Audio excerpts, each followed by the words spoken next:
सगळ्या माझ्या व्यापारी बंधू भगिनींची दिलगिरी व्यक्त करतो, कारण मला मी 7ला वेळ दिलेला होता, परंतु मी इथं 8 वाजता आलो. कारण माझ्याकडे पिंपरी चिंचवडचे लोक बरीच आलेले होते, बाहेरची लोक येतात. आत्ता पण बीडची लोक आली होती. मी त्यांना म्हटलं की मी तुम्हाला मुंबईला भेटतो. मी आज वाई तालुक्यामध्ये होतो, तिकडच्या म्हणतात सातारा जिल्ह्यामध्ये होतो. पण मी ठरवलं की आज तुमची एक मीटिंग घ्यायची आणि तुमच्यानंतर बिल्डर असोसिएशनची एक मीटिंग घ्यायची.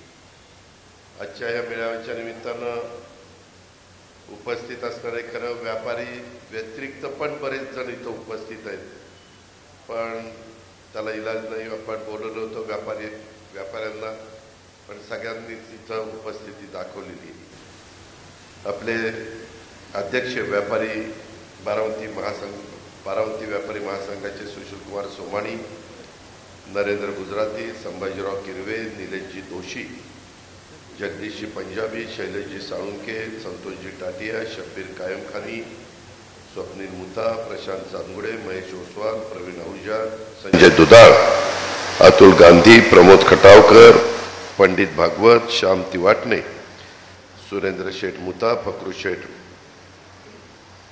कायमखानी, तसंच श्याम अगवणे, संतोष आठवळे, रफिक बोहरी, सचिन बुतकर, अक्षय गादिया, गणेश गायकवाड, किरण गांधी, समकित गुगळे, सतीश जगताप, हनुमंत जंजिरे, संजय काबरा, सुनील पोटे, संदीप मालुसरे, सुधाकर माने, नरेंद्र मोता, मनोज मुथा, रमेश पंजाबी, सलीम तांबोळी, इम्तियाज शिकलकर, युवराज यादव, राकेश झगडे, सुधीर वाडेकर, योगेश तावरे,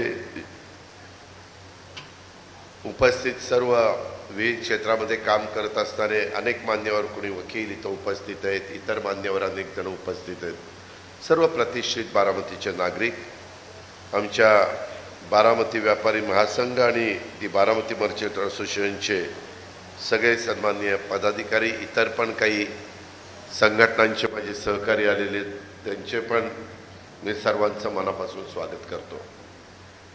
आज व्यापारी मेळाव्याच्या निमित्तानं इथं उपस्थित असणाऱ्या माझ्या शहरातल्या आणि बारामती परिसरातल्या सर्व व्यापारी बांधवांना सांगायचं की तुम्ही व्यापारी आहात. भविष्यातील गणिते तुम्हाला इतरांच्यापेक्षा जास्त समजतात, कारण तुम्ही सगळीकडे माहिती घेत असतात, शेअर मार्केट पाहत असता, कुठं काय तेजी चालली, कुठं काय मंदी चालली, साधारण उठाव कधी होईल, सणावारी काय घडतं, आणि भविष्यातील गणिते तुम्हाला इतरांच्यापेक्षा जास्त समजतात. त्यामुळं बारामतीकरांच्या सर्वांगीण विकास कुणामुळं होणार आहे याची जाणीव सर्वात जास्त तुम्हाला त्या ठिकाणी आहे. त्यामुळं विकासाच्या मागं उभं राहायचं का भावनिक व्हायचं याचा निर्णय तुम्ही आणि तुमच्या सगळ्या परिवारांनी घ्यायचा आहे. मला कल्पना आहे की बारामतीकरांनी मला जवळपास 1991ला खासदार केलं. 1991 पासून 2024 म्हणजे 33 वर्ष झालेली आहे, आणि गेल्या 33 वर्षाहून अधिक काळ तुम्ही माझ्यावर मनापासून प्रेम केलं. प्रत्येक निवडणुकीला कोणतीही लाट असली तरी तुम्ही मला निवडून दिलं, तुम्ही माझ्यावर विश्वास टाकला. तुमच्या विश्वासाच्या जोरावर मी राज्यभर सक्षमपणे फिरू शकलो. राज्याच्या राजकारणात सुरुवातीला आमदार, राज्यमंत्री, खासदार, कॅबिनेट मंत्री, अर्थमंत्री, उपमुख्यमंत्री, विरोधी पक्ष नेते, अशा विविध पदं मी त्या ठिकाणी भूषवू शकलो. मला त्याच्यातनं अनुभव येत गेला, माझी प्रशासनावर पकड त्याच्यातनं येत गेली. आज देखील एकंदरीत काम करत असताना मी कुठल्याही अधिकाऱ्याला आज सांगितलं तर मी पण त्या अधिकाऱ्याला रिस्पेक्ट द्यायचा असतो, अधिकारी पण माझ्याबरोबर चांगलं त्या ठिकाणी वागत असतात. आणि याही निवडणुकीला तुम्ही खंबीरपणं त्या बाबतीमध्ये राष्ट्रवादी काँग्रेस पक्षाच्या घड्याळाच्या पाठीशी उभं राहाल याबद्दल माझ्या मनामध्ये तिळमात्र शंका नाही आहे, अजिबात कुठलीही शंका नाही. तुमच्याकडे निवडणुकीच्या काळात अनेक जण येतील, त्यांची मतं मांडण्याचा पण प्रयत्न करतील, कारण लोकशाहीमध्ये तशा प्रकारची मतं प्रत्येकाला मांडण्याचा अधिकार घटनेचे शिल्पकार डॉक्टर बाबासाहेब आंबेडकरांनी दिलेला आहे, संविधानाने आपल्याला अधिकार दिलेला आहे. आणि त्याच्यामुळं तुमच्याकडं भावनिक काही जण करण्याचा प्रयत्न करतील, पण बारामतीचा सर्वांगीण विकास कोणी केला? आदरणीय पवार साहेबांनी ह्या सगळ्या कामाला सुरुवात केली, त्याच्याबद्दल कुणाचं दुमत असण्याचं कारणच नाही. कारण 67 पासून साहेबांनी ह्या शहराचं ह्या तालुक्याचं नेतृत्व केलं. त्याच्या आधी पण काही आमदार होऊन गेले, परंतु त्यांना एक एक टर्म मिळाली, ते दुसरी टर्म घेऊ शकले नाही किंवा काय त्यावेळेस घडलं मला माहिती नाही, कारण आम्ही लहान होतो. अगदी सुरुवातीला तर आमचा जन्म पण झालेला नव्हता. पहिल्या आमदारकीच्या वेळेस मला वाटतं साहेबांच्या आधी मालतीताई शिरोळे एक आमदार झाल्या, त्याच्यामध्ये मुळीक एक आमदार झाले, नंतर ढाकाळकर मला वाटतं एक आमदार झाले. असे 3-4 लोक आमदार त्या ठिकाणी झाले. परंतु 67 पासून मात्र साहेब आमदार झाले आणि त्याच्यानंतर तुम्ही मला साधारण 90-91 पासून तुम्ही मला आमदार म्हणून कामाची संधी दिली आणि त्या पद्धतीने मी पुढं काम करत गेलो. तुम्हालाही माहिती आहे, मगाशी बोलत असताना कोणीतरी इथं बोललो की बाबा पूर्वीच्या काळामध्ये व्यापारी बंधूंनो तुम्ही एक लक्षात घ्या, इतरही मी राज्यात फिरत असतो, तुमचेही नातेवाईक तुमचेही सहकारी इतर तालुक्यामध्ये आहेत. कुठल्या कामामध्ये मी राजकारणात आल्यावर एखाद्या खासदारकीच्या निवडणुकीला, आमदारकीच्या निवडणुकीला, कुठल्या निवडणुकीला मी कधी तुमच्याकडनं निधी मागितला? कधी कुठल्या कामामध्ये आजपर्यंत मी एवढी कामं केली, कधी मी तुमच्याकडनं चहा मागितला की हे काम मी करतो, बाकीकडं काय चाललंय कसं चाललंय सगळं मला माहिती आहे. मला आठवतं आहे तेव्हा मी लहान होतो, मी शाळेमध्ये होतो, माझ्यासमोर बसणारे अनेक जण शाळेमध्ये त्या ठिकाणी होते, माझे क्लासमेट पण इथं बरेच जण बसले. त्यावेळेस आपल्या इथं विद्यानगरी विद्याप्रतिष्ठानचं पहिलं इंग्लिश मीडियम स्कूल काढताना बारामतीमध्ये लोकवर्गणी केली गेली. व्यापारपेठेत साहेब स्वतः फिरले, तुमच्यातले काही त्यावेळेसचे सिनियर फिरले. त्याच्यानंतरच्या काळामध्ये देखील कन्या शाळेची इमारत बांधताना पण कदाचित वर्गणी गोळा केली असेल. परंतु मी 90ला सुरुवात केल्यापासून मी कधीही कुठल्याही इमारतीला वर्गणी एकाही व्यापाऱ्याला मागितलेली नाही, एकाही व्यापाऱ्याला मागितली नाही. माझं काही चुकत असेल तर तुम्ही सांगा, अजित नाही इथं तो विसरला, या वेळेस आम्ही तुला वर्गणी दिली होती, मी ॲक्सेप्ट करायला तयार आहे जे जर झालेलं असेल तर.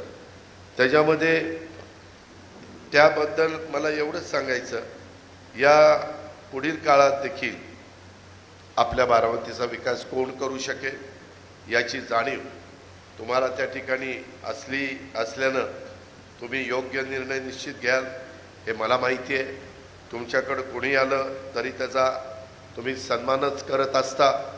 आपल्याकडे येणाऱ्या प्रत्येक मान्यवरांचं स्वागत करणं किंवा त्याचा आदर तिथं करणं हे आपलं कामच आहे. ते सांगतील ते ऐकून घ्या. परंतु ज्या दिवशी मतदान केंद्रावर बटन दाबायची वेळ येईल त्यावेळेस मात्र घड्याळासमोरचं बटन दाबा अशी विनंती मी आज तुम्हाला सगळ्यांना करेन. मित्रांनो, एकंदरीतच मला ही 5 वर्ष मिळाली. ज्या पुस्तकाचा उल्लेख नरेंद्र गुजरातींनी केला, मी आचारसंहिता सुरू व्हायच्या आत ते काढायचं कारण म्हणजे ते निवडणूक खर्चामध्ये धरू नये म्हणून. आत्ता ही मीटिंग आणि हे बाकीचं सगळं करायचं खटाटोप, कारण एकदा उमेदवाराचा फॉर्म भरल्यानंतर ज्या काही मेळावे होतील, जे काही उद्याच्याला जेवण वगैरे द्यायचं असेल तर त्या ठिकाणी ते खर्चात धरलं जातं. जर कुणाला साड्या वाटायच्या असतील तर त्याही खर्चात धरल्या जातील. म्हणजे कुठलाही खर्च असेल तर तो खर्चात धरला जातो, त्याला लिमिट आहे. त्याच्यामुळं त्या बाबतीमध्ये जे कोणी उमेदवार उभे राहतात त्यांना फार अतिशय खर्चाच्या बाबतीमध्ये जागृत राहून काम त्या ठिकाणी करावं लागतं. मी एकंदरीतच जे काही गेल्या 30-35 वर्षात या शहराकरता केलं ते तुमच्या सगळ्यांच्या पाठिंब्याच्या जोरावर केलं. आज केवळ महाराष्ट्र स्मार्ट सिटी म्हणून बारामतीची ओळख झाली. सगळीकडं कामं आम्ही केली असा माझा अजिबात दावा नाही आहे. काही बाबी अजूनही करायच्या राहिल्या आहेत, पण त्या करून दाखवण्याची हिंमत आणि ताकद ही कुठल्या नेतृत्वामध्ये आहे हे बारामतीकर त्या ठिकाणी चांगलं ओळखतात. आणि त्यामुळे एक व्यापारी या नात्याने तुम्ही माझ्या मागे तुमची ताकद उभी काल केली, आज तुम्ही करा, उद्याही करावी. तुम्ही फक्त घड्याळाचं बटन दाबा. पुढची 5 वर्ष या शहराचा चेहरामोहरा अजून सुंदर करण्याची जबाबदारी त्या ठिकाणी निश्चितपणे मी घ्यायला तयार आहे. त्याबद्दल कुठली काळजी करायचं कारण नाही. यामध्ये मी आपल्याला सगळ्यांना सांगेन की मी पण महाराष्ट्रात फिरतो.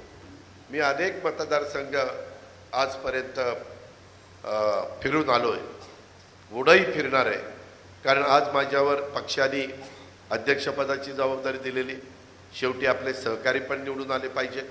मी यावेळेस अर्थसंकल्प सादर करत असताना काही चांगल्या योजना ह्या माझ्या शेतकरी बांधवांच्या करता दिल्या. विशेषतः वीज माफीची योजना मी माझ्या शेतकऱ्यांच्याकरता दुधाचा इन्सेंटिव्ह कालच्या 1 तारखेपासून 7 रुपये केलेला आहे. म्हणजे 28 रुपये त्या गाईच्या दुधाला डेअरीवाले देतात आणि 7 रुपये राज्य सरकार देतं. 35 रुपये दर मिळतो. तो फार दर आहे असा माझा दावा नाही, परंतु बऱ्यापैकी तो व्यवसाय माझ्या शेतकऱ्यांचा त्याच्यामध्ये चालेल अशा पद्धतीचा तो दर आहे.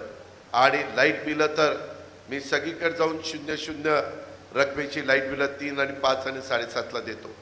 माझी लाडकी बहीण योजना तर एवढी पॉप्युलर झालेली आहे की माझी ही अलीकडच्या काळामध्ये पहिलीच सभा आहे की ज्याच्यामध्ये 1-2च माझ्या मायमाऊली आणि माझ्या बहिणी आहेत.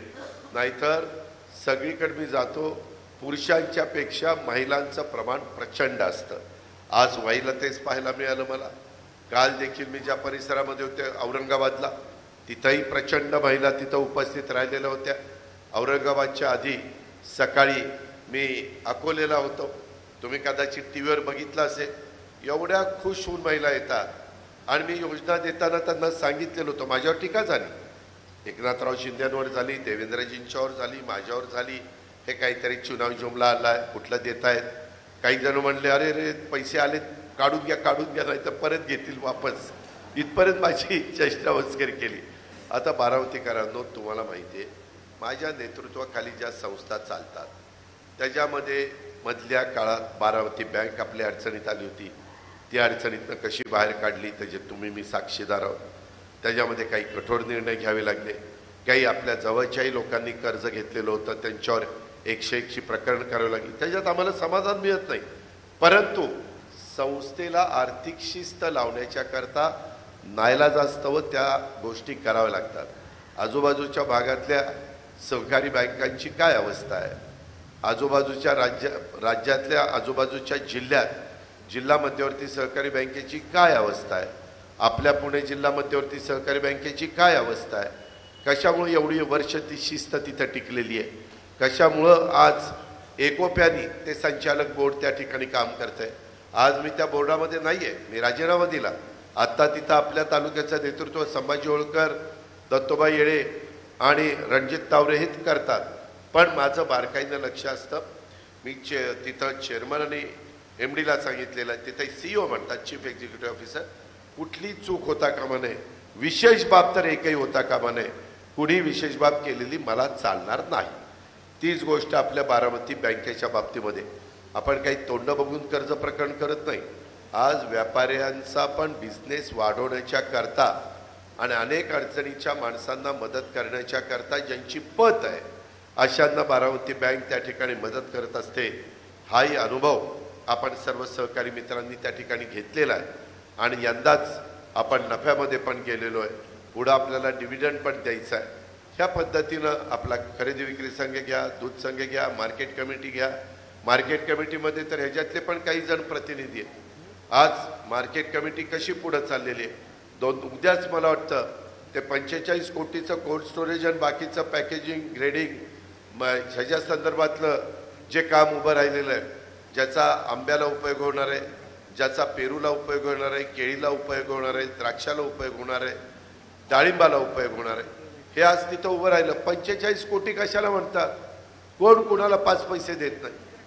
आज परवा यांची 21 एकर जागा, आत्ता त्यांनी माझा सत्कार केला. 21 एकर जागा पहिल्यांदा 8 कोटी रुपये त्या सरकारने त्यांना चार्ज लावला. मी पुन्हा कॅबिनेट पुढे गेलो, बाबा ती एवढी ताकदवान नाही आहे मार्केट कमिटी, किती न काय करायचं. ₹1 नाममात्रांनी द्या. कॅबिनेटने माझं ऐकलं. शेवटी ₹1 आपल्याला मिळालं. शेवटी तुमच्यामुळं मी तिथं बसलेलो आहे आणि तिथं बसल्यामुळं अनेक कामं मी जशी महाराष्ट्राची करतो, मी जिल्ह्याची करतो, तसं आपल्याही तालुक्याची त्या ठिकाणी करत असतो.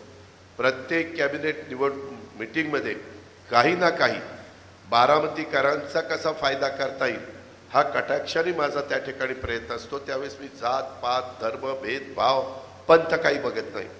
फक्त त्या भागातल्या सहकाऱ्यांना त्याचा फायदा झाला पाहिजे त्याच्या संदर्भामध्ये ही माझी जबाबदारी.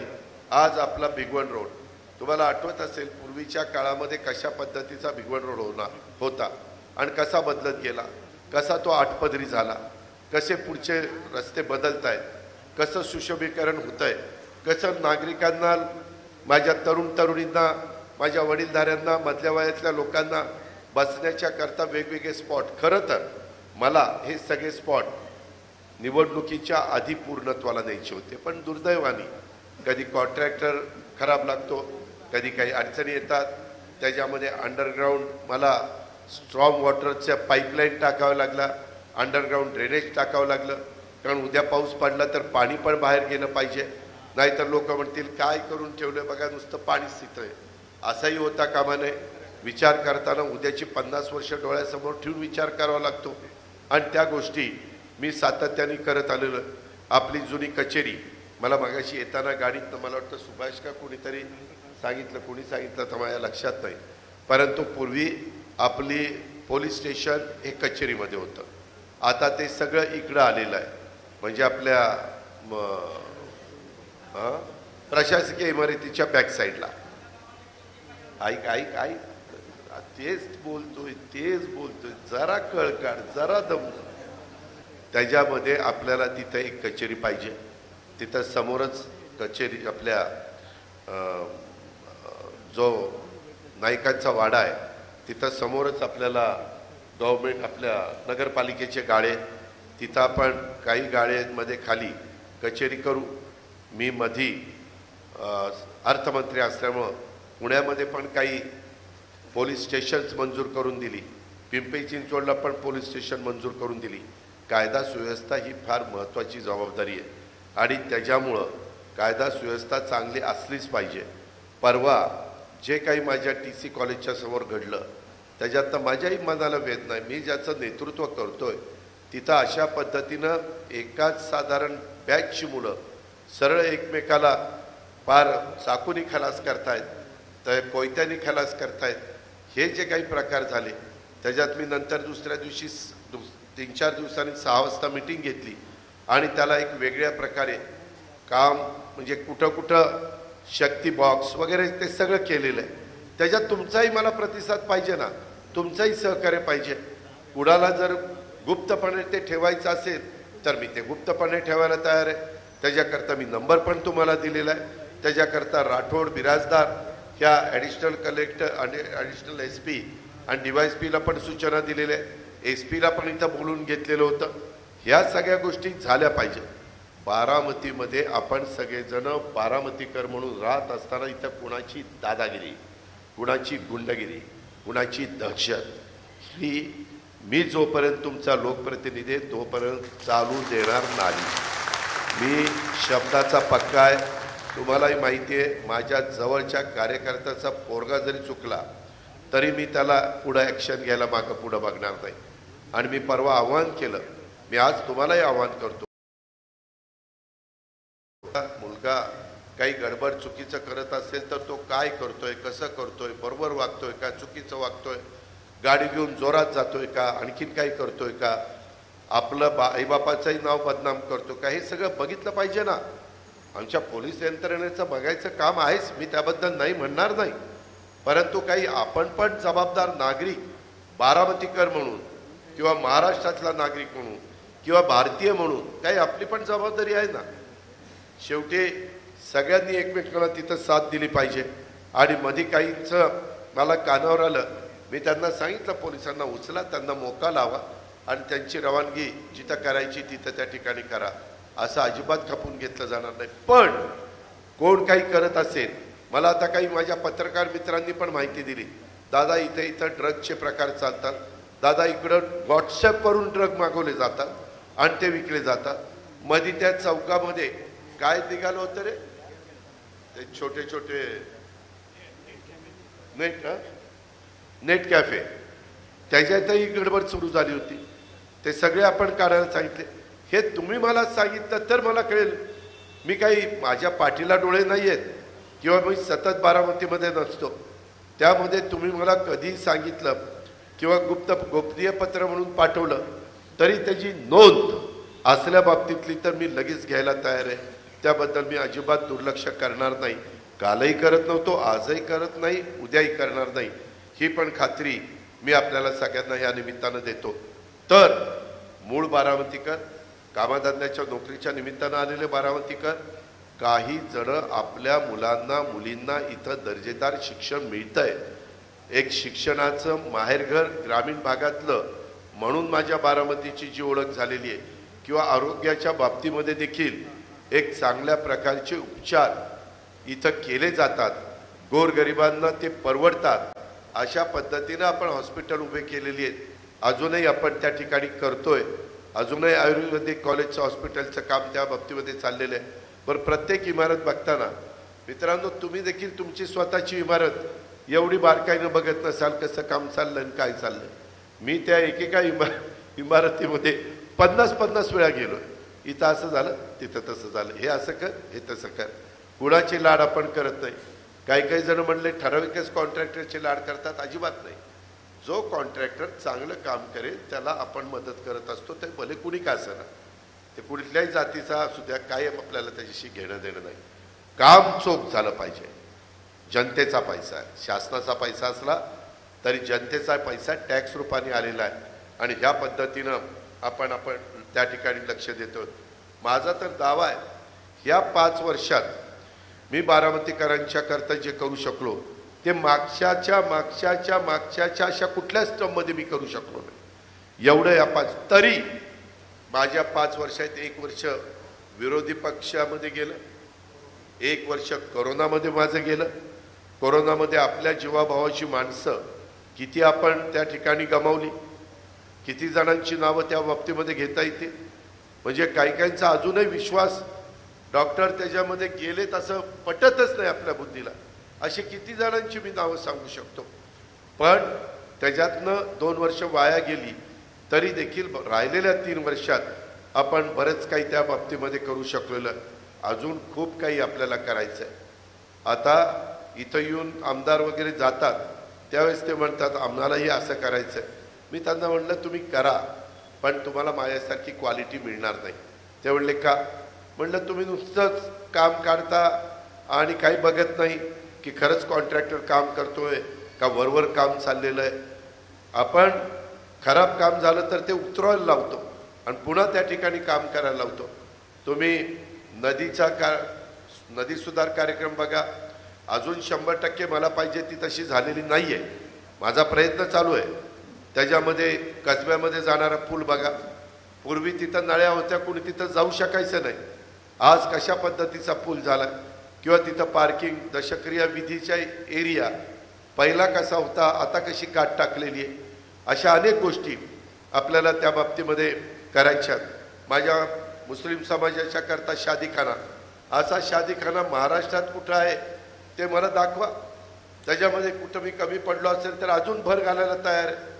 अशा सगळ्या घटकाच्या करता दफनभूमी, स्मशानभूमी आणि या सगळ्या बाकीच्या सुविधा, मग तो माझा ग्रामीण भाग असू द्यात, तो माझा शहरी भाग असू द्यात, ह्या सगळीकडे देण्याचा आपला सगळ्यांचा प्रयत्न त्या बाबतीमध्ये राहिलेला आहे. आणि काम करत असताना कुणी पण उद्या पोदार त्या ठिकाणी स्कूलवाले आले, दादा आम्हाला इथं परवानगी पाहिजे, तरी मी त्यांना परवानगी देतो. कुठल्याही MS हायस्कूल असू द्या, TC कॉलेज असू द्यात, कुठेही असू द्या, त्यामध्ये आपण कामाच्या बाबतीमध्ये कुठेही कमी पडलेलं नाही. आज देखील माझ्याकडे नलवडेमध्ये आलेले होते, तिथं 400चा ट्रॅक करायचा आहे शारदा नगरला आणि बऱ्याच काही गोष्टी त्यांना करायच्यात. त्याच्याकरता काही कोटी रुपये लागणार होते. मी DPDCतनं ताबडतोब ते पैसे मंजूर केले. म्हणले बारामतीकरांच्या करता होतं, झालं पाहिजे. त्याबद्दल दुमत असण्याचं कारण नाही. आज स्टेडियम आपलं तर क्रीडा संकुल झालं, ते झाल्यावर तुम्ही पण आश्चर्यचकित व्हाल. सगळ्या गोष्टी पूर्णला झाल्या तर आल्यात उरकत. परंतु मला एक मोठं स्टेडियम, एक आपलं डॉक्टर बाबासाहेब आंबेडकर स्टेडियम आहेच, परंतु दुसरा पण एक मला असा 400चा ट्रॅक वगैरे थोडंसं ते MIDCकडे जातं आहे. परंतु अलीकडे लोक ज्यांना व्यायाम करायचा आहे, ज्यांना प्रॅक्टिस करायची, ज्यांना स्वतःच्या खेळामध्ये आवड असणाऱ्या, खेळामध्ये प्रावीण्य मिळवायचं आहे, अशा लोकांना तिथं जाणं पण काही अवघड नाही. आणि त्याच्यामुळे तिथं तोही गोष्ट आपण करतोय. मला तुम्हाला सगळ्यांना सांगायचं आहे, लोकसभेच्या वेळेस काय झालं, कसं झालं याची चर्चा मी आता त्या ठिकाणी करणार नाही. मला ती करायची पण नाही. आत्ता आपल्या पुढं विधानसभेची निवडणूक आहे. त्यामुळं मी बूथ कमिटी कार्यकर्त्यांच्या मेळाव्यात जे बोललो ते आज देखील मी माझ्या व्यापारी बंधू भगिनींच्या मेळाव्यामध्ये देखील बोलू इच्छितो की झालं गेलं ते आता विसरून नव्या उमेदीनं सगळ्यांनी आपण कामाला लागूया. राज्याच्या कोणत्याही मतदारसंघात झाली नसतील इतकी प्रचंड विकास कामं आपण केलेली आहेत. आपल्याकडं मतदारांना सांगण्यासारखी अनेक कामं आहेत. ही कामं तुम्ही तुमच्या दुकानात येणाऱ्या प्रत्येक ग्राहकापर्यंत पोहोचवण्याचा प्रयत्न देखील सर्वांनी केला तरी देखील माझं खूप मोठं काम होऊ शकतं. त्याच्या संदर्भामध्ये मी आपल्याला सगळ्यांना सांगेन की या सगळ्या गोष्टी करत असताना आत्ताच्या बाबतीमध्ये आज मगाशी कोणतरी मी बोलत होतो की तुम्हाला व्यापारी बंधूंनो आठवत असेल, माळेगाव सोमेश्वर छत्रपतीचं बिल झाल्याशिवाय बारामतीच्या बाजारपेठेला उठावच येत नव्हता. हिरेमठ काकांना तुम्ही सांगायचा, चंद्रवाणांना सांगायचा, बाळासाहेब तावरेंना सांगायचा, तिकडं वसंत काकांना सांगायचा, पुरुषोत्तम दादाला सांगायचा, जे जे चेअरमन असायचे त्यांना तुम्ही सांगायचा, इकडं गुलाब साहेबांना सांगायचा, काढा ना बिल, काढा ना, दिवाळी आली लवकर काढा, गिराईक अजून नाही, माल भरलाय पण गिराईक नाही. हे मी स्वतः ऐकलेलं आहे. पण आता 12 महिने माल भरला तरी माल खपतोय. दिवाळीची वाट बघावी लागत नाही. भले गणेशोत्सव असू द्या, नवरात्र असू द्या, ईद असू द्या, किंवा दसरा असू द्या, दिवाळी असू द्या, ख्रिसमस असू द्या, पुढं संक्रांत असू द्या, जे काही माझ्या वेगवेगळ्या समाजाचे वेगवेगळे सण आहेत, आपण सगळेजण एकोप्याने आनंदाने साजरे करत असतो, एकमेकाला शुभेच्छा देत असतो. बाजारपेठ सतत भरलेली असते. कधी विचार केला ही का के झालं? हे झालं विद्यानगरी एवढी मोठी उभी राहिली म्हणून. आज तिथं 20-25 हजार मुलं मुली शिकतायत. काही हजार शिक्षक शिक्षिका, टीचिंग नॉन टीचिंग स्टाफ लागला आहे. आज TC कॉलेज, पूर्वी फक्त आर्ट्स सायन्स कॉमर्स कॉलेज होतं, आज तिथं इंग्लिश मिडियम आलं आहे. वेगवेगळे त्या ठिकाणी MBA आलं आहे. वेगवेगळ्या प्रकारचे कोर्सेस ते देत आहेत. आज माळेगाव शैक्षणिक संकुल आलं आहे. मगाशी केशवराव इथं बसले होते, त्यांनाही माहिती आहे. आज आपलं विद्यानगरीच्या वेगवेगळ्या ब्रँचेस आल्यात. पोदार स्कूल त्या ठिकाणी आलेलं आहे. पलीकड कोपऱ्यामध्ये सोमेश्वर शैक्षणिक स्कूल डेव्हलप झालेलं आहे. अनेक ठिकाणी आमचं कराटीचं कृषी मूल शिक्षण संस्था, खूप जण तिथं मेंबर होते. पद्माताई सिधे जुन्या लोकांना आठवत असतील, त्या तिथं प्रमुख होत्या. आता मी, प्रफुल्ल तावरे, सुभाष, आम्ही सगळ्यांनी सोबाडी त्याच्यात लक्ष घातलं. आज काय परिस्थिती तिथं पाहायला मिळते, कशा पद्धतीनं ते दिसतंय. आज ITI मध्ये किती मुलं मुली तिथं शिकताय. आज तिथं इंग्लिश मिडियमला किती गर्दी झाली. तिथं अजूनही मी टप्प्याटप्प्याने, कारण ह्या सगळ्याला शेवटी खर्च येतो आणि मला बारामतीकरांना त्रास द्यायचा नाही. मला त्याच्यामध्ये जे उद्योगपती आहेत त्यांच्याकडनं CSR मधनं निधी आणायचा आहे. तुमच्यामुळं माझ्या ओळखी झाल्या, परंतु त्यांच्याकडनं करोडो रुपये आणून ह्या सगळ्या इमारती, आज खोटं नाही सांगत, विद्यानगरीला मी ज्यावेळेस जागा विकत घेतली त्यावेळेस स्वर्गीय गुलाबराव ढवण पाटील तर स्पष्ट बोलणारे, त्यांनी टीका केली, अरे बाबा इथं कोण येणार 5 किलोमीटरला पोरगी शिकायला, असं म्हणले. आणि त्यांचं खरं ठरलं. मला साहेबांनी सांगितलं, अजित कोण रे तिथं जाणार आहे, तो हट्टीपणा करतो. पण मी त्यावेळेस कुणी मला थांबलं नाही.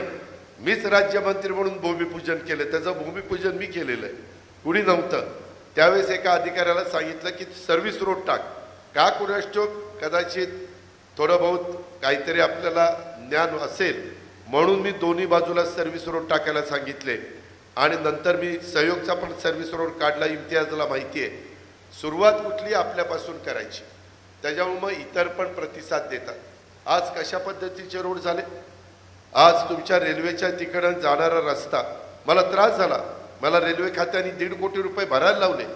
मी बराच प्रयत्न केला पण त्याला यश उशिरा का होईना त्या ठिकाणी आलं. माझ्या 3 हत्ती चौकामध्ये एवढी माझी चेष्टा केली, काय केलंय, कुठं जायचंय, कसं जायचंय, काहीच कळेना. आता थोडं बहुत कळायला लागलंय. आता त्याच्यामध्ये काहीतरी पोलीस, कारण आपल्याला सरळ मार्गी जायचं माहितीच नाही, सगळीकडे रॉंग दिस जायचं, कुठं इकडं वळायचं की झट दिशी इकडं वळायचं. कारण अख्खी बारामती आपलीच ना, कोण अडवणार कोण. परंतु जशी बारामती वाढेल तसं काळानुरूप तुम्हाला वाहतुकीची शिस्त पाळावी लागेल. तो अजित पवार असू द्या किंवा शेवटचा बारामतीकर कोण माणूस असू द्या. त्याच्यातून मला ते का उचलावं लागलं मलाही ते पटत नव्हतं. परंतु येणारं वरचं पाणी तिथं इतकं छोटं पास व्हायला जागा होती की तिथं दुप्पट, मला माझ्या इरिगेशनच्या लोकांनी सांगितलं दादा इथं दुप्पट पाणी बसलं पाहिजे. मग काय करायचं, माझा पहिला बांधलेला पूल मला एक पाडावा लागला. तुम्ही बघितलं, तुम्ही म्हणलं असेल काय ह्याचं चाललेलं अर्थ खाताय म्हणून काही बांधतोय काही पाडतोय पुन्हा बांधतोय, ते करावं लागलं. माझ्या बारामती नगरपालिकेची जुनी इमारत, तुम्ही अनेक जण नगरसेविका होता, त्या इमारतीला आणि ह्या इमारतीला एकसारखं दिसावं म्हणून ते सगळं केलं. आज कशी इमारत दिसते, त्या बारामतीमध्ये पूर्वी एंट्री एक वेगळ्या प्रकारची होती पण ती त्याला शोभत नव्हती. मी एक दिवशी रात्रीत काढून टाकली. लगेच काही जण म्हणले आला ही काही करायला लागला, काही काढतोय. मित्रांनो, कधी कधी चांगल्या पद्धतीनं तुमच्या शहराचा नियोजन करताना, आखीव गोष्टी करताना वाईटपणा घ्यावा लागतो, कठोर निर्णय घ्यावे लागतात. बरीच माझ्यावर टीका झाली परंतु मी माझं मन मला सांगत होतं मी करतोय ते उद्याची 50 वर्ष डोळ्यासमोर ठेवून करतोय. मी आऊट घटकेचा विचार करत नाही. आज रिमांड रोडच्या बॅक साईडची बाजू, अहो तिथं परसाकडला कुणी जात नव्हतं, जाऊन बघा आता तिथं काय झालं. तिथं जो टॉवर उभा केला आहे, तिथं जे मुलांना मुलींना खेळायला केलं आहे, बसायला केलं आहे, नटराजवर तर इतकं मला त्रास त्या ठिकाणी झाला. कोणतरी जायचं, ही बेकायदेशीर जागा, हे असंच आहे, ही तसंच आहे, कोर्टात जायचे, काय करायचे. शेवटी आता इतकं नियमाप्रमाणे केलं तर कुणी सुप्रीममध्ये गेलं तरी काय राहणार नाही, अशा पद्धतीनं ते केलं. आज एक चांगली वास्तू तिथं उभी राहिली. अजूनही बऱ्याच गोष्टी त्या बाबतीमध्ये करायच्या.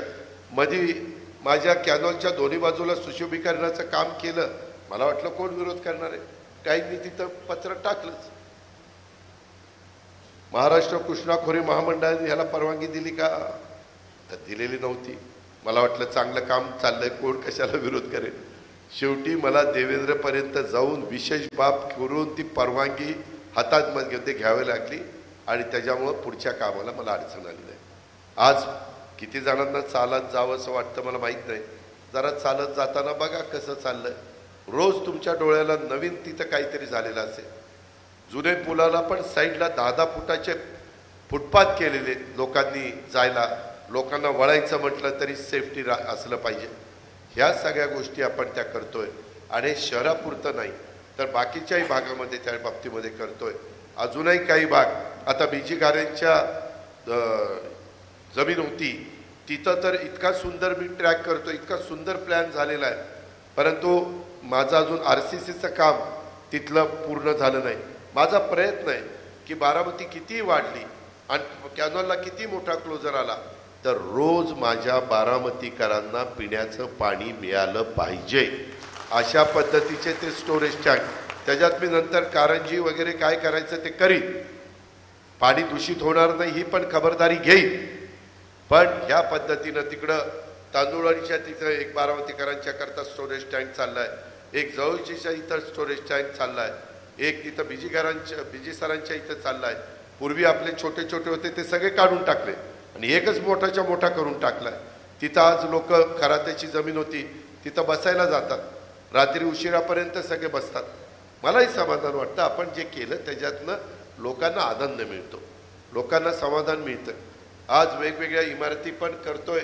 आता आपल्या इन्स्पेक्शन बंगला जो आहे तिथं पण एक चांगले, मला वाटतं किती कोटीचं काम आहे ते, प्रशासकीय इमारत चाललेली आहे ते इरिगेशनच्या तिथं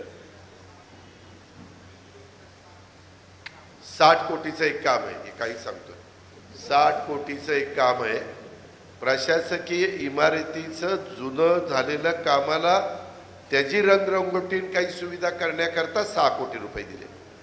तिथं लोकांना बसायला जागा नव्हती. मला सांगितलं लोक खाली बसतात, एवढी मोठी इमारत आणि माझा बारामती घर खाली बसतो. आता एंट्री केल्यावर दोन्ही बाजूला त्यांना बसायला केलेलं आहे. ज्येष्ठांच्या करता लिफ्ट चालू केलेली, काही काही ठिकाणी कुणी पाचा थुंकलवलं होतं ते सगळं दुरुस्त केलेलं. त्या पद्धतीनं ह्या सगळ्या गोष्टी चालल्यात. कारण काम करायचं किंवा तुमची पंचायत समितीचं कार्यालय आज तिथं कशा पद्धतीनं ती पंचायत समिती दिसते, ह्या सगळ्या गोष्टी मी खूप इमारतींची नावं घेऊ शकतो. परंतु मला एवढंच तुम्हाला सांगायचं आहे की एकंदरीतच तुम्हाला एक गोष्ट सांगायची की व्यापाऱ्यांची ताकद ही मोठी असते. व्यापारी असतील, वकील असतील, डॉक्टर्स असतील. आता दसरा दिवाळी तोंडावर आहे, त्यामुळे तुमच्याकडे मतदारसंघातून मोठ्या प्रमाणावर ग्राहक खरेदीच्या करता येतील. तुम्ही एकच करा, तुमच्या ग्राहकांना सांगा की बारामतीच्या सर्वांगीण विकासासाठी आणि या शहरात अजूनही प्रलंबित असलेली विविध विकास कामं मार्गी लावण्यासाठी तुम्ही फक्त मतदानाच्या दिवशी मतदान केंद्रापर्यंत जा आणि घड्याळासमोरचं बटन दाबा. बाकी इतर सगळी जबाबदारी अजित पवार स्वीकारेल. आम्ही हक्काने त्यांच्याकडे जाऊन बारामतीची सार्वजनिक कामं मार्गी लावू घेऊ असा शब्द देखील तुम्ही माझ्या वतीनं त्यांना दिला तरी हरकत नाही. आपण एकत्र काम करून अजूनही जोमाने काम करू अशी ग्वाही देखील मी या व्यापाऱ्यांच्या मेळाव्याच्या निमित्तानं आपल्याला सगळ्यांना देतो. त्याच्यामध्ये मला एका गोष्टीचं अभिनंदन करायचं आहे. आपल्या बारामतीचा सुपुत्र सूरज चव्हाण यानं इंस्टाग्रामवर कॉमेडी रील्स करून लाखो चाहत्यांच्या गळातील तो ताईत बनलेला आहे. ह्या पठ्ठ्यानी बिग बॉस मराठीच्या 5व्या सीझनची ट्रॉफी काल जिंकलेली तुम्ही सगळ्यांनी ऐकली असेल.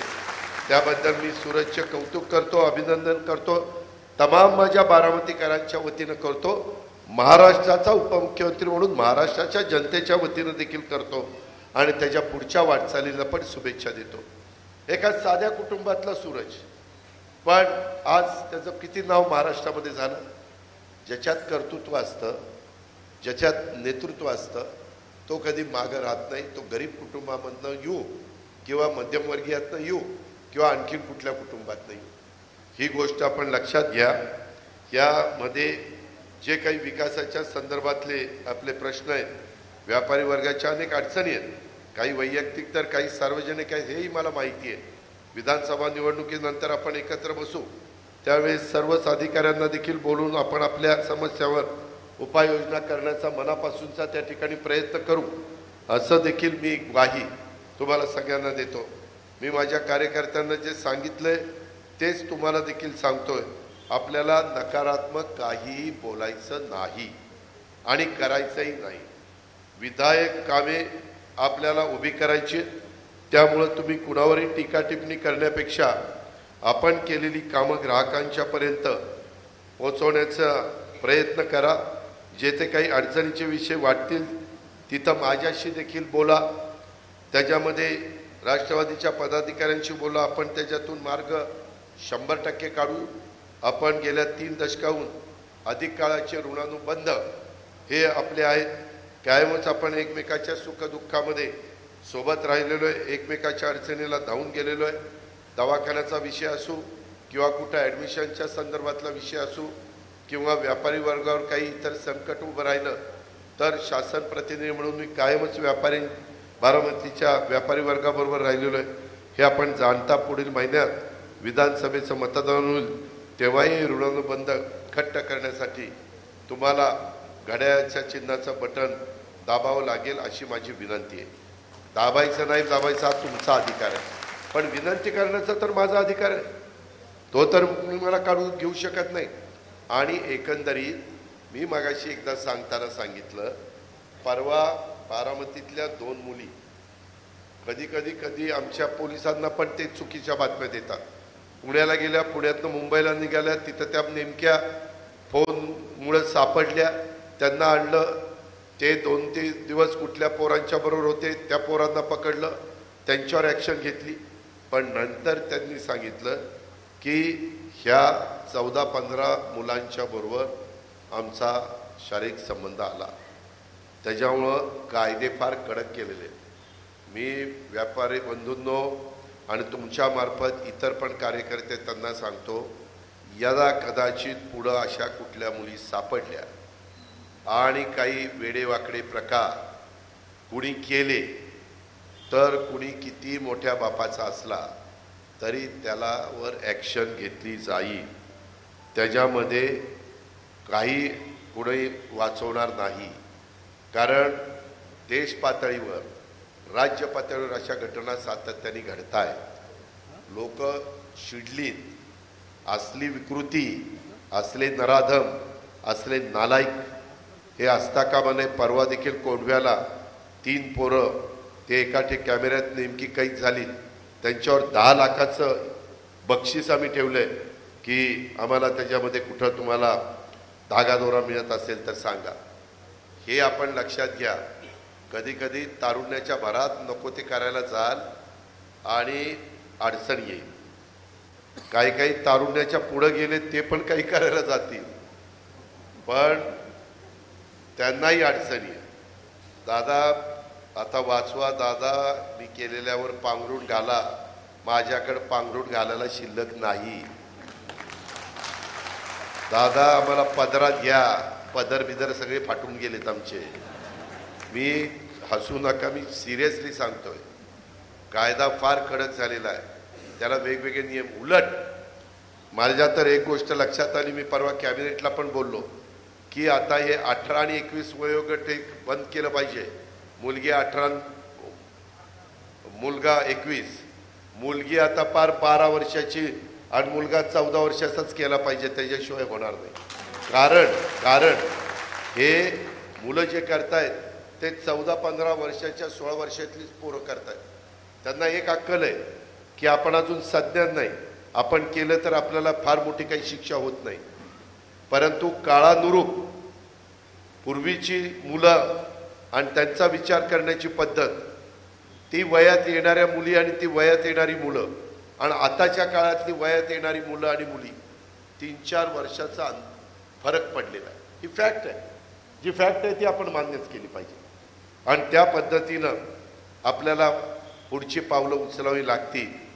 त्यामुळं जनतेने आपल्या परिवाराकडं लक्ष द्या.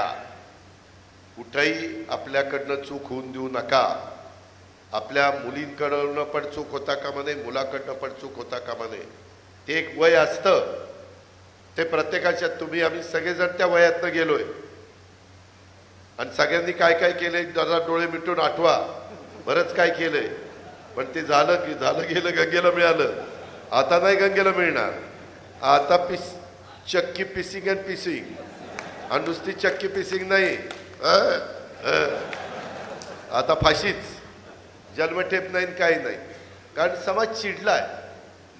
त्याच्यामध्ये आम्ही ते बदलापूरला झालं तेव्हा सगळे बदलापूरकर म्हणले आत्ताच्या आत्ता आणा, आमच्या डोळ्या देखत त्याला फाशी द्या.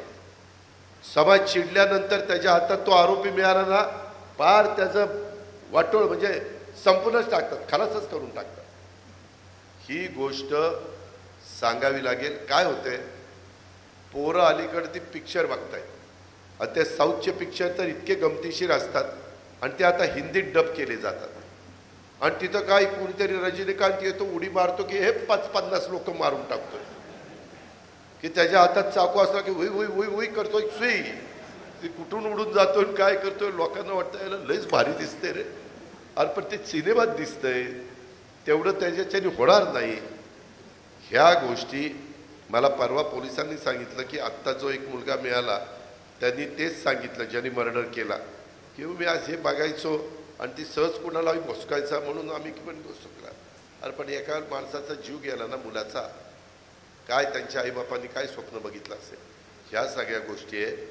ते मला तुम्हाला एवढंच सांगायचं आहे की बाबा राज्यातील प्रत्येक शहरच सुंदर, हरित आणि स्मार्ट व्हावं असाच परवा तर आपल्याला 4 कोटीचं बक्षीस मिळालं बारामतीला. आपल्या माळेगावला 5 कोटीचं, माळेगावला काहीतरी 1.5 कोटीचं का काही मिळालं. माळेगावला किती मिळालं काही माहिती नसते. माळेगावला पण 1.5 कोटी, 4था क्रमांक आला आणि बहुतेक 1.5 कोटीचं मिळालं. शेवटी काय झालं तुम्हाला माहिती आहे? त्याच्यामध्ये बारामती हा आपला मतदारसंघ आहे. मी ज्यावेळेस जातो ना त्यावेळेस माझ्या देखतच तिथला उमेदवार होणारा किंवा तिथला असणारा विद्यमान आमदार, आता पुन्हा मला तुम्ही निवडून द्या, पुढच्या 5 वर्षात मी आपला मतदारसंघ बारामती करून दाखवेन. आणि त्याच्यावर म्हणजे आपल्या बारामतीवरती मतं मागतात. त्याला आपण कुणावर मतं मागायची तीच काही कळत नाही.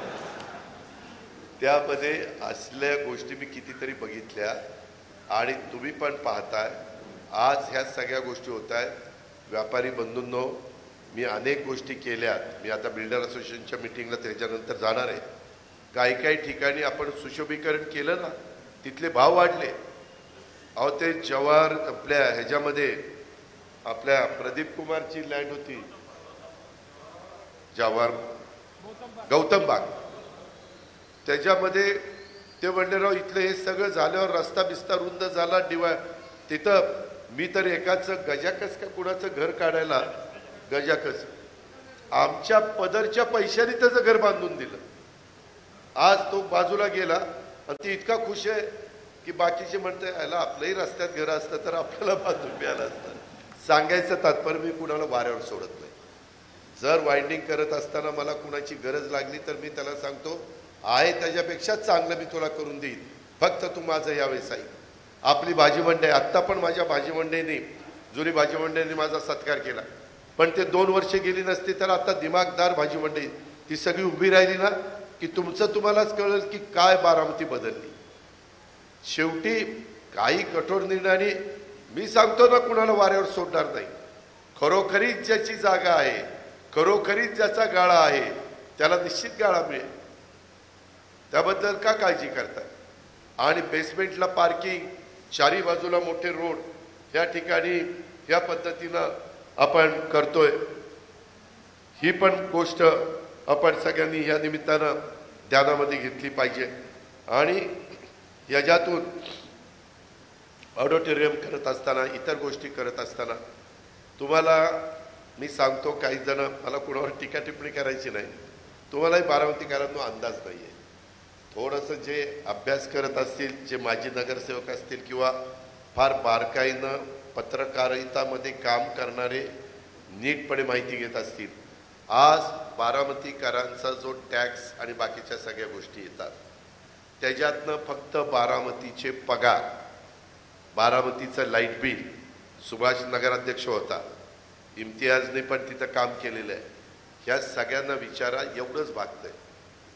आज जे काही तुमच्याकडे आलंय ते शेकडो कोटी, काही 1000 कोटी रुपये मी मंत्रालयातनं मंजूर करून तिकडे पाठवले, म्हणून या सगळ्या इमारती उभ्या राहिल्या. म्हणून या सगळ्या इमारती उभ्या राहिल्या. आता मी 4-5 एकर जागा घेतली एका ठिकाणी सरकार म्हणजे नगरपालिकेला, तिथं 1 मेगावॉट वीज तयार होईल एवढी व्यवस्था करतो. आणि ते बारामतीची सगळी लाईट आहे ना ती सगळी त्याच्यावर मी टाकणार आहे. म्हणजे तेवढं लाईट बिल तरी त्या ठिकाणी कमी होईल. कारण जसं शहर वाढेल तसं दिवाबत्ती तर दिली पाहिजे, रात्री चोऱ्या माऱ्या काही होऊ नये म्हणून. कारण कधी कधी लोक गाड्या घेऊन येतात, अलीकडे ते ड्रोन वरनं फिरत असतात आणि त्या ड्रोनवरून कुठलं घराचा दरवाजा कुठं आणि कुणाचं काय, किती वर्दळ काय असलं सगळं काढतायत, हे पण लक्षात आलेलं आहे. त्यामुळं ह्या सगळ्या गोष्टी आम्ही बारकाईनं बघून रस्ते, अंडरग्राऊंड ड्रेनेज हे आपण करतोय. आणि मळट टू माझं मिळत इथपर्यंत नदीच्या दोन्ही बाजूला आपण रिटेनिंग वॉल केली की कुणी आता त्या आपल्या नदीमध्ये अतिक्रमण करू नये. त्याच्यामुळे यंदा एवढा पाऊस पडला, नदीच्या बाहेर पाणी आलं नाही, नाझरं भरलं, जिरायत भागात पाऊस पडला, कॅचमेंट एरियात पाऊस पडला. ॲव्हरेज माझ्या बारामती तालुक्याचं 14 इंच आहे, तिथं 40 इंच पाऊस पडला. काय सांगता? बारामती शहरात रेकॉर्ड काढणार, इरिगेशनकडे जाऊन बघा, 40 इंच पाऊस पडला. म्हणजे निसर्ग इतका वेगळा झाला आहे, ग्लोबल वॉर्मिंगचं संकट आहे. तर त्याच्याकरता ते झाडं लावणं वगैरे मी फार बारकाईनं बघत असतो. कुठलं झाड जळालं तरी एखाद्याला त्या ठिकाणी सांगतो की झाड कसं जळालं, ते झाड परत लागलं पाहिजे. एवढ्या बारीक सारीक गोष्टी बघाव्या लागतात, तेव्हा हे सगळं उभं राहतं. हे काही जादूची काढली नाही. हां, झालं. त्याच्यामध्ये खस्ता खाव्या लागतात आणि त्याच्यामुळं आपण बारामतीकरांकडं सुरुवातीपासून जाणीवपूर्वक अधिकचं लक्ष पुरवलं, पण झालं यावर मी काय अजून समाधानी नाही आहे. आपल्याला इथून पुढच्या काळात देखील, पुढच्या 5 वर्षात तुम्हाला सगळ्यांना माहिती आहे की कामावर विश्वास ठेवणार मी आहे. त्यामुळं मी काम करून दाखवले. त्यामुळं तितक्याच हक्काने तुमच्याकडं निवडणुकीच्या निमित्तानं येतो. 5 वर्षातून एकदा दोनदा यायचं आणि नंतर 5 वर्ष परत यायचं नाही, अशा पद्धतीनं माझा प्रयत्न नसतो. कुठलाही मायचा लाल आमदार पहाटे 5:45ला साईटवर जाऊन साईट बघणारा नाही आहे. त्यामध्ये फक्त तो तुमचा अजित पवारच आहे. मी माझी हुशारकी सांगत नाही, मी माझ्या बढाया सांगत नाही. पण जे आहे, काय होतंय, तुम्हाला सगळे रोड न सांगता रोड होत आहेत, रोज नवीन काहीतरी दिसतंय. त्याच्यावर तुम्हाला वाटतं काय जिथं पिकतं तिथं काय विकत नाही, काय बघायचं. ते कुठंतरी बदललं गेलं पाहिजे. बाहेरचे लोक येऊन कौतुक करतात, परंतु इथं बसून काही जण पार देशाच्याच गप्पा मारतात. इथं कुणी काय केलं पाहिजे, राहुल गांधीने असं केलं पाहिजे होतं, मोदीने तसं केलं पाहिजे होतं, अमित शहाने असं केलं पाहिजे होतं, आणि चंद्रबाबू असा का केलं, नितीश कुमार तसं का केलं, आणि केजरीवालने राजीनामा का दिला. आणि ती परवा तर म्हणला पाणी आणि लाईट फुकट द्या, मी भाजपचा प्रचार करतोय. नक्की ह्याच्या मनात आहे काय? अरे काय करायचं ती बघतील ना, आपलं आपलं बघणार. या पद्धतीनं आत्ता परवाच मी अमित कल्याणीशी बोललो. त्याला म्हणलं दादा इंडस्ट्री लाव. तो म्हणला दादा 50 एकर जागा द्या, 2000 कोटी रुपये गुंतवणूक करतो, 1200 ते 1500 पोरांना काम लागेल अशी इंडस्ट्री काढतो. मी लगेच उदय सामंतला सांगितलं, लगेच उदय सामंतनी कांबळेला सांगितलं. कांबळेचा मला फोन आला, सेक्रेटरी इंडस्ट्रीचे. मी अमितला सांगितलं, अमित तुला तिथली जागा, आपण ते सह्याद्री फार्म आहे ना तिकडची जागा, ते म्हणले तिकडली चालेल, मला काही बिघडत नाही. तिथं रस्ते पण आपण चकाचक, धनंजयनी बघितले असतील, रस्ते पण आपण सगळे करून टाकले. त्याच्यामुळं आज आपण इंडस्ट्री पण आणू शकतो, बाकीच्याही गोष्टी करू शकतो. कुठली इंडस्ट्री बंद पडली तर तिथं ती पुन्हा दुसरा कोण येऊन कशी चालू शकेल हेही आपण बघू शकतो. त्याबद्दल आपण काही काळजी करू नका. कुठं रोजगार निर्माण झाला पाहिजे, कुठं काय केलं पाहिजे, ह्या सगळ्या गोष्टी आपली करण्याची धमक आणि ताकद आहे.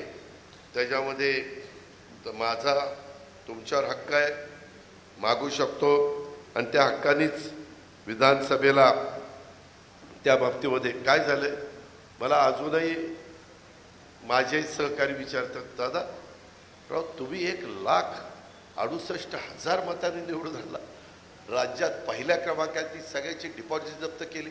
आम्ही पण जायचो, 1,68,000 निवडून आला, बारामतीकरांनी मला असं केलं. आणि त्याच्यानंतर जी झटका दिला 48,000.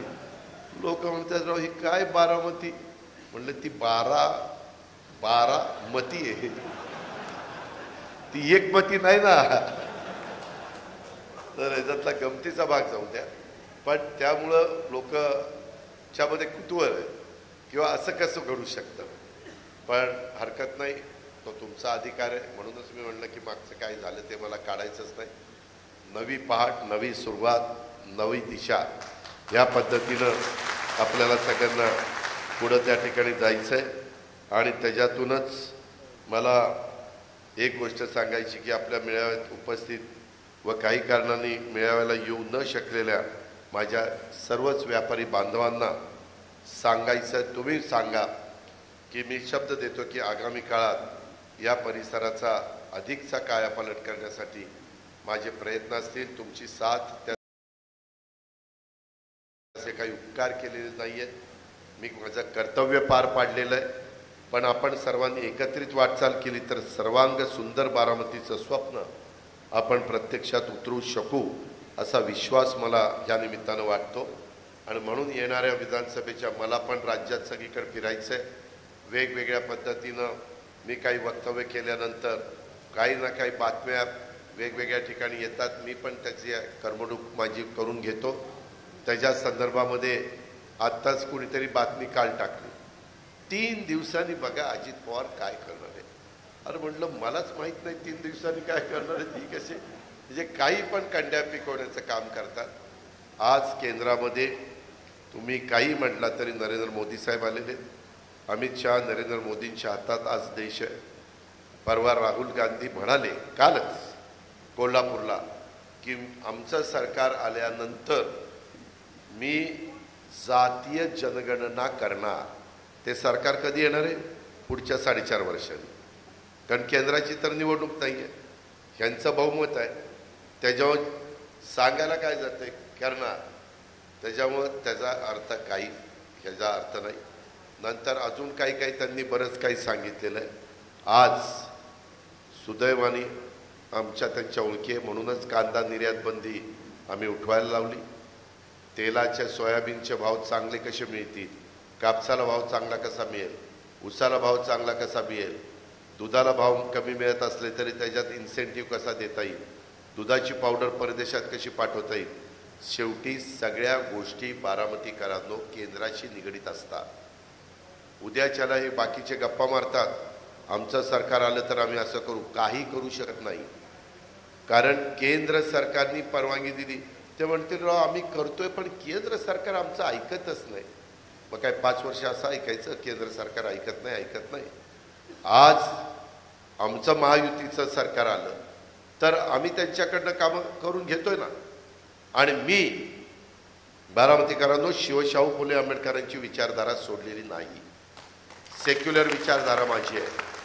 मी आज देखील माझ्या अल्पसंख्याक समाजाच्या करता बरंच काही अर्थमंत्री म्हणून करू शकलेलो आहे. कुठंही काही जर घडलं तर मी त्यांच्या पाठीशी उभा राहतो. शेवटी हिंदवी स्वराज्याची स्थापना करत असताना महाराजांनी 18 पगड जाती 12 बलुतेदारांना बरोबर घेऊन त्यांनी राज्य कारभार केला. त्याच पद्धतीनं आम्ही राज्य कारभार करू इच्छितो. कुणी एखाद दुसरा कुणीतरी काही वेडवाकडं बोलला तर ते सरकारचं मत नाही आहे. तसं बोलता कामा नये म्हणून मीच सगळ्यांच्या देखत सांगत असतो, वाचाळवीरांची संख्या अलीकडे फार वाढलेली आहे. मी कुठेही जनसन्मान यात्रेच्या निमित्तानं फिरत असताना कुणावर टीका टिप्पणी केलेली नाही आहे. मी माझा कार्यक्रम सांगितला, माझ्या योजना सांगितल्या, उद्याच्याला मी काय करणार आहे ते सांगितलं आणि मागं काय केलं ते सांगितलेलं आहे. आज आम्ही अनेक घटकाला न्याय देण्याचा प्रयत्न करतोय. इथं मला खूप जणांनी त्या बाबतीमध्ये सांगितलेलं आहे.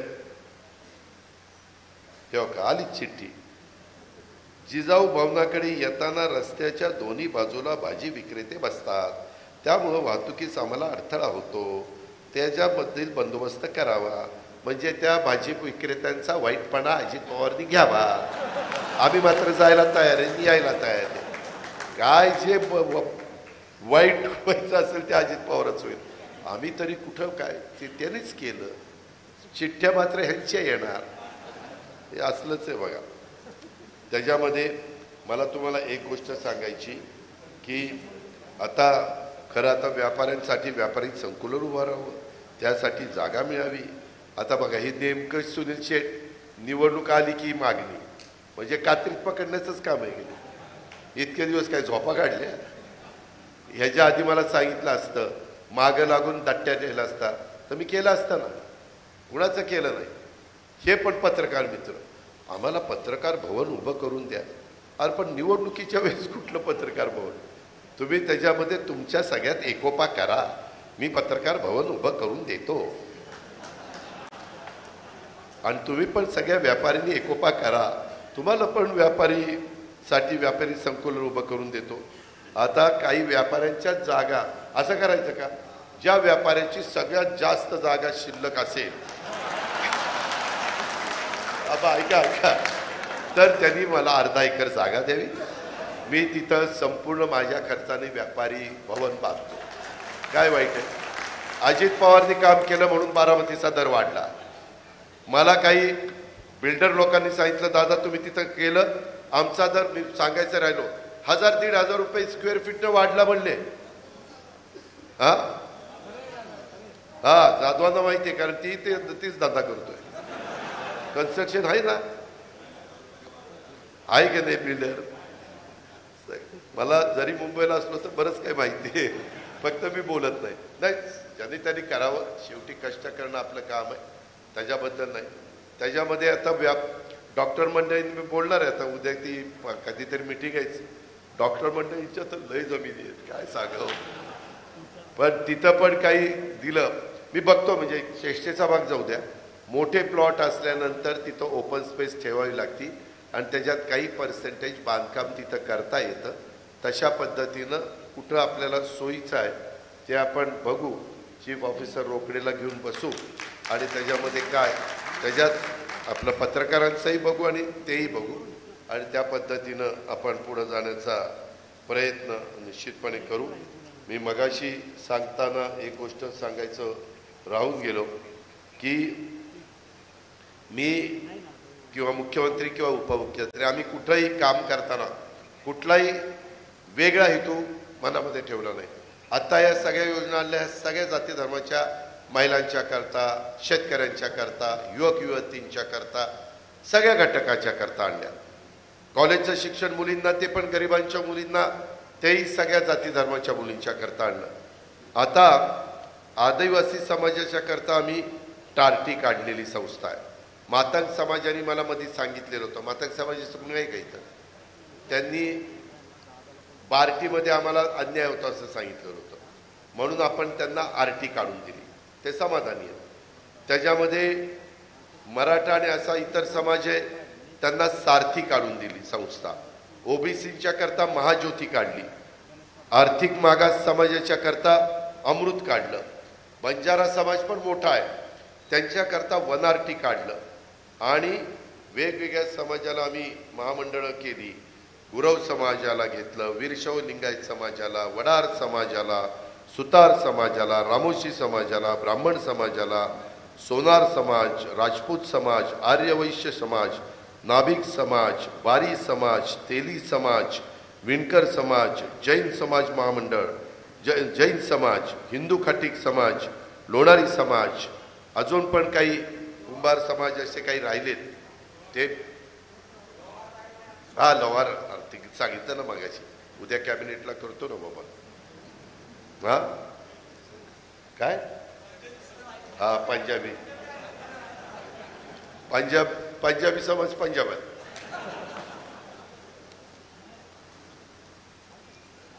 त्याच्या संदर्भामध्ये जेवढा काही घटकाला न्याय देता येईल तशा पद्धतीचा न्याय देण्याचा प्रयत्न हा आमचा सर्वांचाच चाललेला आहे. त्याबद्दल आपण विश्वास ठेवा आणि एकंदरीतच उद्याच्या काळामध्ये आपल्या राज्याला पुढं नेण्याच्या करता केंद्राचा मोठा निधी हा आपल्याला या ठिकाणी मंजूर करून आणण्याच्या करता एक तुम्ही बघा बरीच कामं तशी केंद्र सरकारकडनं आपण केली. एक मराठी भाषेला अभिजात भाषेचा दर्जा मिळाला. मी खोटं नाही सांगत बारामतीकरांनो, मनमोहन सिंग 10 वर्ष होते, करता आलं नाही. वाजपेयी होते, नाही केलं. इंदिराजी होत्या, नाही केलं. अनेक पंतप्रधान होऊन गेले ना, पण नाही झालं.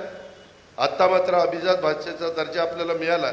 तुम्हाला काहींना लक्षात येत नाही, ह्या निर्णयामुळे मराठी भाषेचा गौरवशाली इतिहास, समृद्ध सांस्कृतिक वैभव हे जगभर पोचलेलं आहे.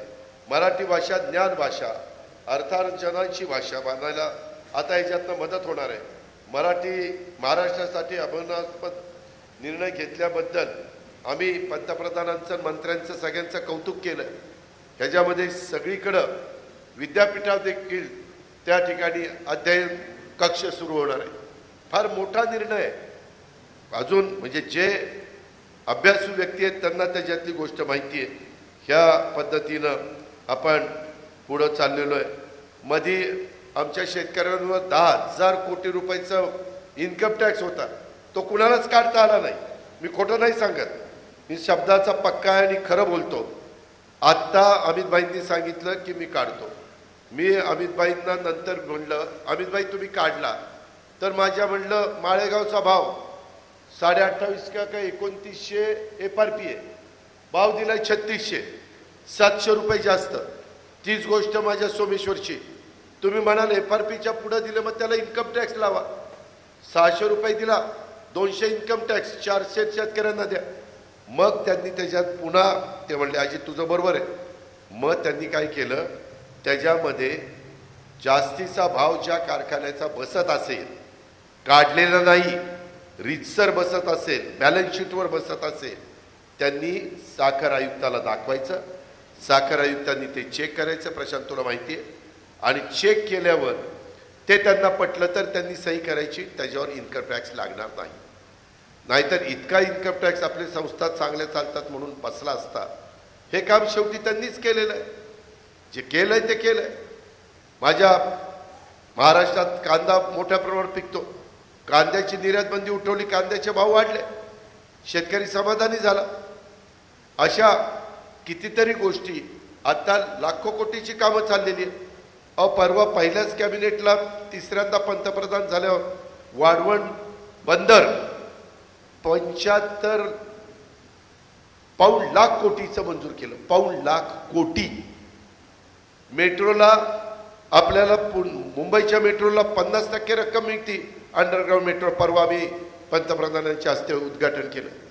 नॅशनल हायवे आता जरी आम्ही ते क्रेडिट घेत असलो तरी पालखी मार्ग कोणी मंजूर केला? नितीन गडकरी साहेबांनी. कुणी सांगितलं? मोदी साहेबांनी. आज एवढा मोठा पालखी मार्ग. बरं, लोकांना मोबदला एवढा चांगला मिळाला की पालखी मार्गाच्या आजूबाजूच्या लोकांच्या जमिनीचे दर वाढले.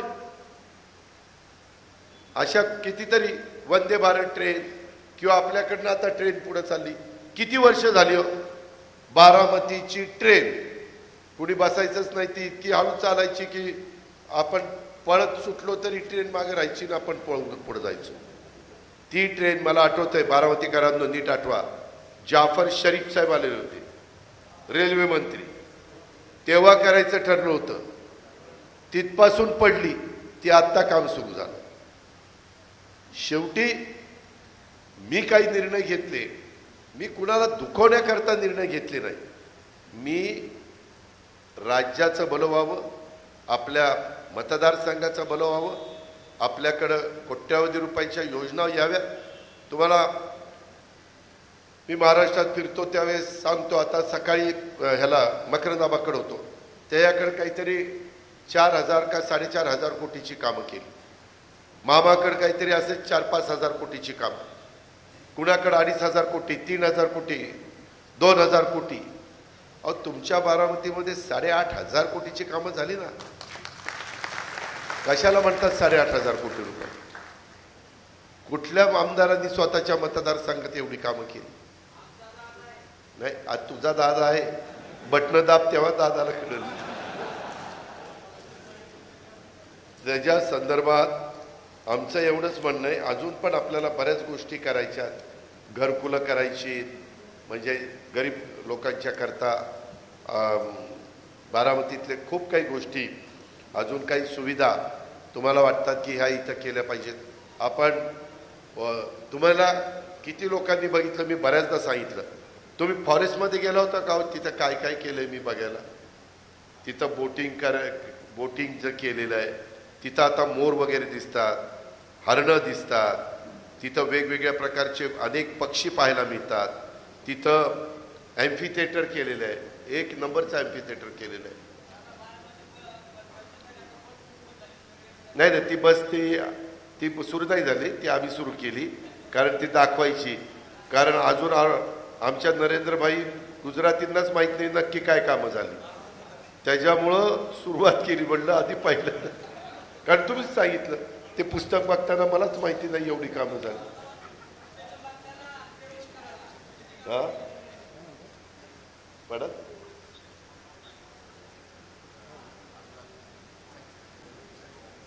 कुठलं? हा हा हा देशी गायींच्या करता आम्ही 50 रुपये किलो ना. देशी गायींचं ब्रीड हे लुप्त होत चाललेलं आहे. ते टिकलं पाहिजे पुढच्या पिढीकरता. ते सगळ्यात आरोग्याला चांगलं आहे. देशी गाईचं तूप आपण त्या ठिकाणी विकायला गेलो तर 2,500ला जातं, 2,500 रुपये किलो. आणि संकरित गाईचं तूप 500 रुपये किलो. इतका फरक आहे. देशी गाईच्या गोमूत्रामध्ये देखील त्या ठिकाणी बऱ्याच गोष्टी औषधी होऊ शकतात. शेणातनं देखील बऱ्याच गोष्टी होऊ शकतात. आणि म्हणून मध्ये मी कालच्याच कॅबिनेटला त्याच्यामध्ये देशी गाई जे गोशाळा करतील त्यांना 50 रुपये गाई मागं आम्ही ते चारण्या म्हणजे त्यांना खुराक देण्याकरता खाण्याकरता देणार, हिरवा चारा देण्याकरता. अशा पद्धतीनं अनेक गोष्टी आपण समाजाच्या करता त्या ठिकाणी केलेल्या आहेत. पुढेही आपल्याला करत राहायचं आहे. आणि हे एकदा मी अचानक तुम्ही फार कमी वेळात बरेच जण आलाय तरी अजून बरेच जण इथं दिसत नाहीत मला, पण त्यांनाही सांगा की ह्या गोष्टी चाललेल्या आहेत आणि पुढेही आपल्याला त्याच्यात भरच घालायचं काम करायचं आहे. अशा पद्धतीनं आपल्याला बारामतीचा सर्वांगीण विकास करायचा आहे. आज बारामतीच्या दुकानामध्ये किती मुलं मुली कामाला आहेत, कितीतरी मुलं मुली कामाला आहेत. आज कितीतरी लोकांना ह्याच्यातनं रोजगार मिळालेला आहे. ही पण गोष्ट आपण नाकारू शकत नाही. आणि मी आत्ताच तुम्हाला सांगतो, हे सुशोभीकरण केलंय ना, तिथं पार्किंगला पण जागा केलेली आहे. तुम्ही बघा, इम्तियाज रोडच्या मध्ये रोड अख्खा मोका राहतो. काही ठिकाणी मी शॉप केलेले आहेत, ते शॉप पण आम्ही देणार आहे, त्याच्यातनं आम्ही पैसे घेणार आहे आणि तेच सगळे पैसे कलेक्ट करून त्याच्यातनं हा सगळा मेंटेनन्स करणार. कारण आत्ता अर्थमंत्री मी आहे म्हणून पैसे दिले आणि म्हणून सगळे फुटपाथ सगळं काही बसायला चकाचक झालं. परंतु उद्या लँडस्केपिंग, पाणी मारणं, स्वच्छता ठेवणं, कुठं काही तुटलं फुटलं तर रिपेअर करणं, ह्यालाही पैसे लागणार ना. तर त्या ह्याच्यातून जे पैसे मिळतील त्याच्यातून आपण ही सगळी कामं स्वच्छ ठेवण्याचा प्रयत्न करणार आहे. अशा पद्धतीनं आपलं सगळ्यांचं काम चाललेलं आहे. त्याला तुमची सगळ्यांची साथ आहे आणि राहिलेली पण कामं करण्याची धमक आणि ताकद ही निश्चितपणे आपल्यामध्ये आहे. हे सांगायला कुठल्या ज्योतिषाची गरज नाही. हे पण आपण सगळ्यांनी लक्षात घ्या. आज आपण कमी वेळामध्ये आम्ही आमच्या बारामती व्यापारी महासंघाला आणि ती बारामती मर्चंट असोसिएशनला बोलवलं आणि त्यांना विनंती त्या बाबतीमध्ये केली आणि तुम्ही सगळेजण मोठ्या संख्येने उपस्थित राहिला. मी अनेकांची नावं घेऊ शकलो नाही कारण बरीच लोक इथं आहेत, पण सगळे प्रतिष्ठित अनेक नागरिक इथं उपस्थित राहिले, पत्रकार मित्र उपस्थित राहिले, त्याबद्दल मी आपल्याला धन्यवाद देखील देतो. आता जेवण देखील आहे, आपण जेवणाचा पण आस्वाद घ्यावा. ते जेवण माझ्यातर्फे का कुणातर्फे? माझ्यातर्फेच आहे. अरे सांगा ना, माझ्यातर्फे सांगा ना. तसं त्याच्यामध्ये माझ्यातर्फे एक बरं झालं आहे. पूर्वी काय व्हायचं, पवाराकडनं जेवणही मिळायचे नाही, काहीच मिळायचं. पवार भेटायला पण यायची नाही. कुठं काहीतरी झालं तरी तेवढा मी एवढा कधीतरी भेटायचो. संभाजी यादी द्यायचा, चला इकडं भेटायला की चाललो मी तिकडं भेटायला. किंवा शहरामध्ये तर आता साड्या मिळायला लागल्या, भेटायला लोक लागलेत, हितगुज करायला लागलेत, डबे वाटायला लागलेत, घमिली वाटायला लागलेत. आता घमिली घेऊन कुठं ते केळंवाली गंगू कुठं केळं विकायला चालली, पाठी घेऊन काय कळलं. पण असं सगळं व्हायला लागलं.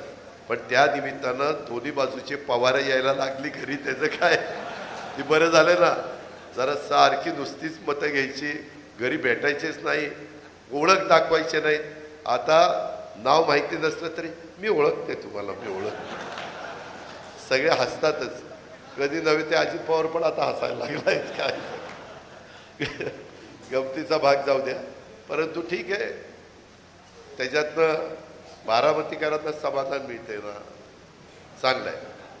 जे काही आहे आणि कोण देतं साड्या, कुठं काय हाय म्हणून देतं, नसतं तर कुठलं दिलं असतं. त्याच्यावर मिळते तर घ्या, सोडू नका. फक्त बटन गाड्या ह्याच्यात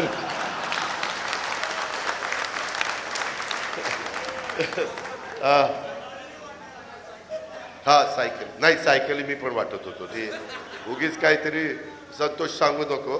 मी आता तिकडं जरा इकडं आलोय म्हणून ती मी त्याच्यात नसतो, नाहीतर आम्ही पण सायकली वाटल्यात, बऱ्याच सायकली त्या ठिकाणी दिल्या. हा अरे घड्याळाला मतदान द्यायला सांगितलंय ना, त्याच्यामध्ये एवढंच सांगतो, घड्याळाला मतदान करा. तुमच्या मनातला उमेदवार घड्याळाचं चिन्ह घेऊन उभा राहील. आता तुमच्या मनात कोण आहे ते मला सर्वे करून बघावं लागेल.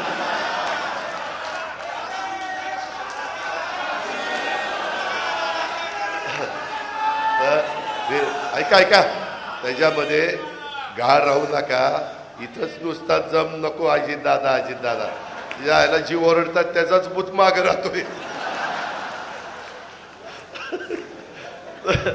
तर तसं काही नको, त्या पद्धतीनं सगळ्यांनी करा. आपण परिवारात आहोत, भांड्याला भांडं लागतं, कुठंतरी काहीतरी आवाज येतो, परंतु शेवटी सगळ्यांनाच बरोबर घेऊन जावं लागतं. ह्याची जाणीव ठेवा. आपल्याला सगळ्यांच्याबद्दल आदर आहे, आस्था आहे, प्रेम आहे, त्याबद्दल कोणाला काही वाईट वाटून घ्यायचं कारण नाही.